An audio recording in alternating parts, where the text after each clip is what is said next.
I do have three very distinct favorite classes. One of them was the Gospel of Mark. Hans Beyer was the professor. I was the only woman in the class. I was a second-year student in class with third and fourth-year students. We translated the Gospel of Mark from the Greek, and Professor Beyer cracked it open for me in a way that in all my decades of being a believer, I had never seen before. It was so exciting. And then the way that he modeled leadership to us, and grace and humility, and it was the highlight of my seminary experience, but there were two others that were very close. So it's almost hard to distinguish between my three favorites.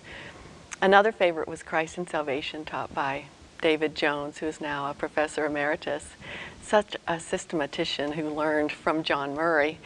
And it was such a joy to learn about the person and work of Jesus Christ. And I remember one moment studying for a midterm in my study at home, and all of a sudden I realized, like an out-of-body experience, the privilege of cramming my mind with the person and work of Jesus Christ, and that everybody in my life expected me to be doing that very thing at that moment. And what a joy it was to have the privilege to be able to do that at the feet of someone like David Jones. Was so wonderful. And then the other class that is among my favorites is Institutes of the Christian Religion by John Calvin, taught by David Calhoun.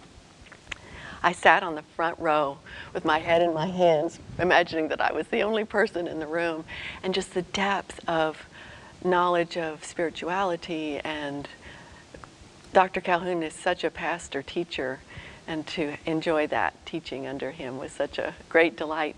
I remember too, at the end of the second semester of church history, Dr. Calhoun always gave a benediction.